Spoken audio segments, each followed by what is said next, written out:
Assalamualaikum warahmatullahi wabarakatuh. Saya Titi Wahyuni, CGP Angkatan 6 dari Kabupaten Subang, Unit Kerja SMP Negeri 2 Jalan Cagak. Kali ini saya akan mendemonstrasikan filosofi pendidikan menurut Ki Hajar Dewantoro dan implementasinya di sekolah.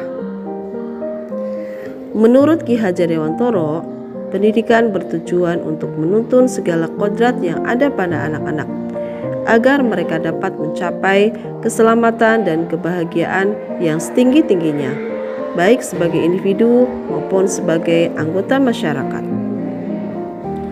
Peran pendidik diibaratkan sebagai seorang petani atau tukang kebun yang tugasnya merawat sesuai dengan kebutuhan dari tanaman-tanaman tersebut. Agar tumbuh dan berbuah dengan baik, maka setiap tanaman harus mendapatkan perlakuan yang berbeda-beda.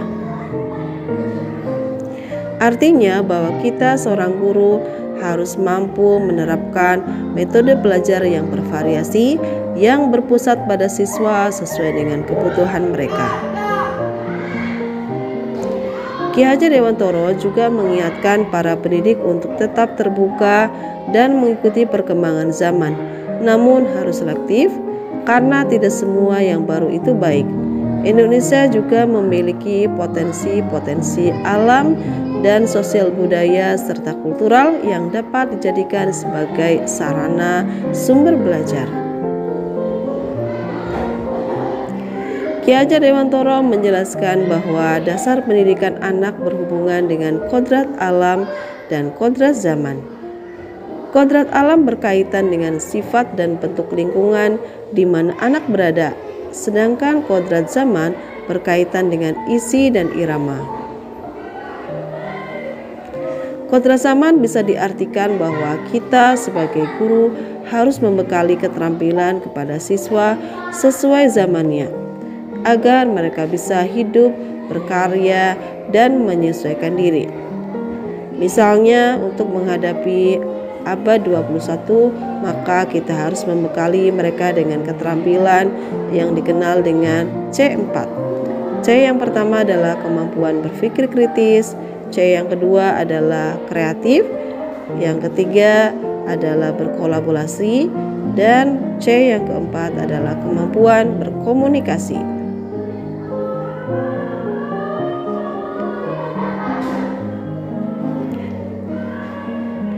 Budi pekerti juga menjadi bagian yang tidak terpisahkan dari pendidikan dan pengajaran. Guru harus mampu memberikan teladan yang baik bagi siswa-siswanya dalam mengembangkan budi pekerti melalui kegiatan-kegiatan pembiasaan di sekolah. Hal yang terpenting harus dilakukan oleh seorang guru adalah menghormati dan memperlakukan anak dengan sebaik-baiknya sesuai kodratnya, melayani mereka dengan setulus hati dengan menerapkan 3 semboyan. Semboyan yang pertama adalah ingarso sung tulado. Seorang guru harus siap menjadi teladan bagi siswanya. Kemudian ingmatyo mangun karso, artinya seorang guru harus mampu membangun semangat dan ide-ide siswa untuk berkarya. Dan semboyan yang ketiga adalah tutwuri handayani, yaitu seorang guru harus mampu mendorong, menuntun, dan menunjuk arah yang benar bagi hidup dan karya anak didiknya. Implementasi filosofi pendidikan Ki Hajar Dewantoro di sekolah. Yang pertama adalah menuntun dan mengarahkan bakat minat melalui kegiatan ekstrakurikuler, misalnya dengan marching band, kemudian remaja masjid, pramuka, kesenian, PMR, sains, dan lain sebagainya. Yang kedua, merancang pembelajaran yang bervariasi yang berpusat pada siswa dengan memanfaatkan alam sekitar dan teknologi sebagai sumber belajar serta mengaitkan materi dengan kehidupan nyata. Sebagai pendidik tidak hanya mentransfer ilmu tetapi juga mentransfer nilai-nilai budi pekerti. Dalam hal ini kami menerapkan pembiasaan misalnya 5S: senyum, salam, sapa, sopan, dan santun. Kemudian sholat duha, Jumat sehat, Jumat bersih, dan sayang bumi. Setelah mempelajari filosofi Ki Hajar Dewantara, saya semakin paham bahwa menjadi guru di zaman sekarang tidaklah mudah karena teknologi semakin canggih, tetapi di sisi lain moral dan akhlak semakin merosot.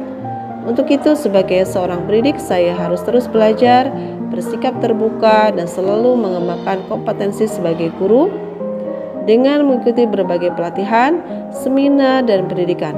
Salah satunya, saya bersemangat untuk mengikuti pendidikan guru penggerak. Demikian demonstrasi kontekstual mengenai filosofi pemikiran pendidikan Ki Hajar Dewantara. Semoga bermanfaat. Salam bahagia dan semangat. Assalamualaikum warahmatullahi wabarakatuh.